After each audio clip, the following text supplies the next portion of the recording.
So not so long ago, I was in need of an event planner for an event that I was helping organize. And when these situations present themselves, I do what I usually do, which is I called Merle's sister Pearl for a referral. Now, when I called Pearl, I said those magic words that everybody wants to hear. Yeah, no, it wasn't Shazam. It was, do you know somebody who does event planning? Now, Pearl being Pearl, of course, she did. She knew a bunch of people, and she gave me a few names, she gave me a few phone numbers.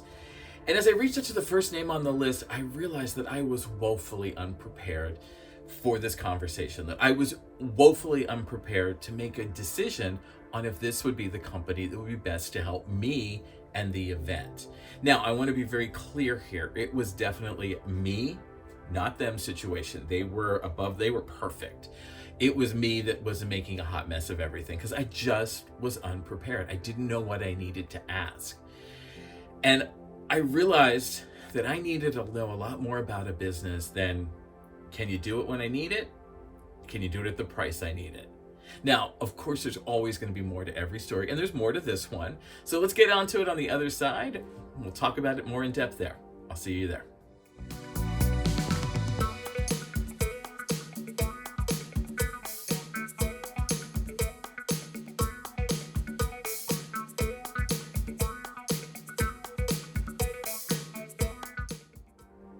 Welcome back. I'm E.H. Howard, and this is the Small Business Show. I'm your swanky host, a fellow self-employed small and home business owner. And all week, this week, in every bit of my content, we have been talking about how you can grow your business to business. So let's get started today. We're going to get the conversation rolling. We're going to start building a little foundation of understanding of where we're all coming from, kind of set the table, so to speak, on what we can do and what is available to us when we work business to business, because it is a great way to grow and expand your business. It gives you an entire new revenue stream and access to new consumers. So it's a win for most people. Now, as I was saying, and I'm going to keep it a very long story short, I was looking for an event planner recently, and at which point in talking to some of these other companies, I realized that I was woefully unprepared to make a decision about them. Now, by that, I mean, I needed to know more than, can you do it? How much? Great, you're in, love you, see you then. I used to base it all on, they seem nice, all right, let's go for it. Looking back, that was my go-to for everything. Every time I talked to a vendor, that was my go-to. We'll talk a little bit more why that is, but just know that that was my go-to. The problem was, it worked. I very rarely, if ever, found a bad partner or found somebody that was difficult to work with. It always seemed to be a success going from my gut. Now, there are definitely things to be important about. Is this person good to work with? Is it somebody that I like? Because you are going to be under a lot of pressure and stress when you work with another business. So you've got to know that there's a relationship there of something, right? At least I like the person. It might be a really horrible project and it might take us weeks to get through it, but at least we like each other. We can at least hang our hats on that, all right? The other side to it is, when you start working with another business, if things go south, if they go hinky, it could damage a lot of people and a lot of things, all right? You're putting your business reputation on the line. You're putting your reputation on the line. You're putting your consumers and their faith and trust in you on the line, as well as that the other business is doing the same thing. All right? Now, the designer in me knows that I am always looking at things through a different lens. I want to see a problem from all sides, all perspectives. And that's a huge part of all of the work that I do, in case you haven't noticed. That means that I need to look at it from the opposite point of view. So I sat down and I asked myself, if I was on the other end of this Zoom call, if I was the person I was interviewing, what would I want to hear from me to say, okay, this is an event I want to do. This is a business I want to work for. This is something I want to take time and energy and resources to plug into. What did they want to hear from me that maybe I wasn't telling them? All right. And at least it kind of got me thinking in the right direction. It kind of started getting me to ask more questions. It started getting me to think bigger about what I was doing and who I was speaking with. Now, in the past, whenever I've needed a vendor, it was usually a massive printing project, all right? We're talking catalogs, books, thousands and thousands of pieces that usually had a lot to go with them. They needed to be stapled or bound or printed. There were different things. It was a very complicated material. And for me, that was when I needed to find someone who the only questions I had were, can you do it in the time frame that I need it? And can you do it in the budget that I need? Because I was under time and budget constraints. That was what I needed to figure out. That's how I approach things. Those were the two questions that I asked. All right. Now to these vendors, I was super small potatoes. Like I'm surprised they even talk to me sometimes, but those were the things that I needed. I need it here on Tuesday for $500. Can you do it? All right, bingo, you got the business. And one of the things that I noticed is that is great for businesses of that scale, where I am Joe Small Potatoes. Because at that level, they know what they're doing. They've got their shit together. And it is really just a question of, can you do it? Do you have space in your schedule to slip me in? And can you do it at the price I need it? Because after that, everything else is pretty much on autopilot. That thinking about dealing with vendors is sort of translated into my approach when I started, unknowingly translated into my approach when I started working with small and home businesses as partners and collaborators and things, because that was the only question I would ask. And again, as I said, it worked out really well. I never had a bad collaboration. I never had a bad experience. I happened to be very, very lucky. All right. Now, when you do work with another business, when you work business to business, I feel personally, and feel free to leave comments below, feel free to argue with me. I would love to have a vibrant discussion about this, that there are two types of business to business relationships. There is a partnership of equals, and there is a dominant relationship. All right. And let's talk about the partnership of equals first. The way you know you're working with someone who views you as an equal is you hear the phrase, I'm working with. I'm working with Tom to help build this project. I'm working with Beth. Beth and I are working together. It is a common shared respect and appreciation of understanding who you're working with, where they fit into the puzzle, that you need them, and that you appreciate that they're bringing you the help that you need. Then there's the dominant relationship, and we all have worked with people like this. There were quite a few consumers back in the day that had this mentality that you work for me is the running theme of things. All right.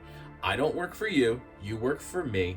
I'm going to say, you can say what you want, but in the end, it's going to be my choice. I'm going to say things. So, and that's not a great way to work on a project collaboratively, because to me, if one person's going to steamroll things, then just do it yourself. Just hire somebody into your business and do it yourself, because you're just bullying everybody and everybody's getting turned off and nobody wants to. And it also leads to sort of short-term vendor associations, because no one's going to want to work with you.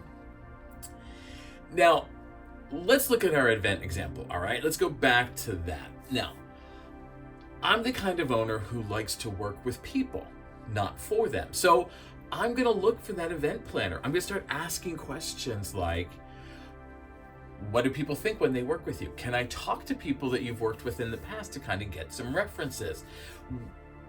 The whole time I'm judging, what are they saying? How are they reacting to what I'm saying? Are we starting to clash, even just asking questions? Do I feel like they're being upfront and honest? All right, because I prefer that relationship of equals.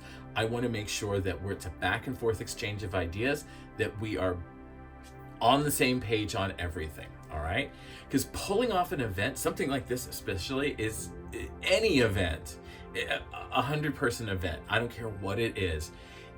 The nature of the beast itself is that it is going to be incredibly stressful, because you are doing something highly intense for a very short period of time. Tempers are going to flare, things are going to go wrong. I want to make sure that the person that I'm working with, when everything goes south a day before the event pulls up, that we're not arguing over who did it. We're arguing over, how can we get this solved? What can we do to get it out of here? We need to fix this today, all right? I'm not looking to play blame games with people. I mean, maybe afterwards we can point the finger, but right now, in the midst of this, I need to know that we are together on this and we can get this delivered and out the door. That's what I'm talking about with a partnership of equals, all right? So for me, when things go south is really the telltale question of, is this person going to be somebody that I can work with? Are they going to be able to handle the stress and the pressure? Are they going to freak out and yell and scream? Or are they going to like roll up their sleeves? Now, the other thing is, since you're hitching your wagon to them, so to speak, you're going to want to know a little bit more about their products and services and offerings than a consumer would, all right? Because a consumer is going to come in, they're going to buy a single unit, they're going to spend an hour with you getting a free consultation, whatever it may be. If they don't like it, that's fine. They don't have to come back. They don't, whatever it is. If it's working business to business, especially with your products and your services or your offerings, is there anything in your offerings that could conflict with mine, all right, or your products? So if I'm taking what you make and I'm trying to incorporate it into what I make, I need to make sure, first of all, that they're not going to react negatively to each other, that whatever it is that's going to happen will be a positive reaction. If it's food, that it's going to taste good. If it's chemicals, that they're going to work well. I also need to know, like, were there any negative side effects? Whatever it is, I need to know everything about your products and services and how they are going to connect with me, all right? In the example of the event planner, all right, I'm not going to assume you do you have someone that you can contact for photography? Do you have a videographer? All of those things, do they have samples of their work?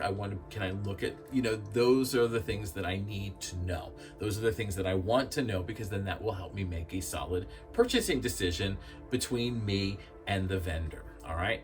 The last thing that we need to think about, especially in regards to something like an event or a short-term project of intensity, is we need to put ego aside, all right? We need to reach out and find our best selves so that when problems arise, when things happen, that we know we're not going to be fighting with each other, but we're going to fight to solve the problem, all right?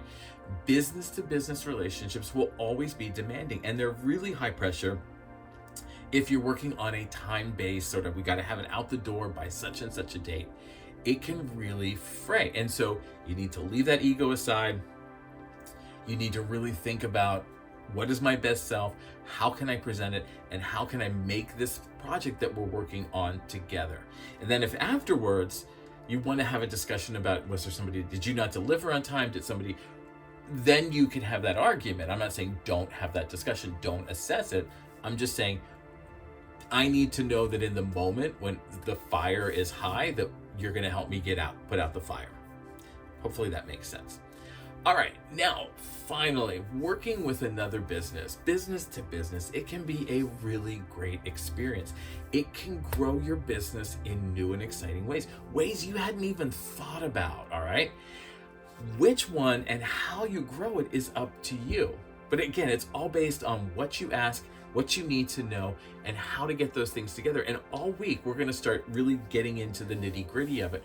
We are going to start asking more questions. We're going to start really figuring out who we are, what we're looking for, and how we're talking about it. So don't miss any of that stuff. It's going to really help you figure things out, all right? But knowing that you can grow your business in another way that is less stressful, less hands-on. It's a really easy pathway, much like working with your casual consumers. A good portion of the selling is already done. You just need to deliver it. This has been the Small Business Show, and I am E.H. Howard, your swanky host. Make sure you leave some comments below. I'd love to hear from you. I want to kind of really get a dialogue going, get a conversation, a good free exchange of ideas, because we've all been in these situations. We've all had these things happen to us, and you have great insight into it. You may have had a different situation than mine, and I would love to hear what happened and how you resolved it. Remember, this is one part of a full week of content across all of my platforms, all of my videos. And if you need to find what, when, and where, make sure you visit the Hub. It is the center point for your week. It's at hub.ehhoward.com, and the link is also in the description below. Follow me on social media. I'm E.H. Howard literally everywhere. Again, links are below. Other than that, I will see you in the next video, but I want to take a heartfelt a brief moment to thank you for first of all watching all the way to here. Thank you so much for doing that. Thank you for watching the video. I appreciate you spending a few minutes out of your very busy day to spend it with me and hopefully listen to what I have to say and give me some feedback, some input. All right, I'll see you in the next video.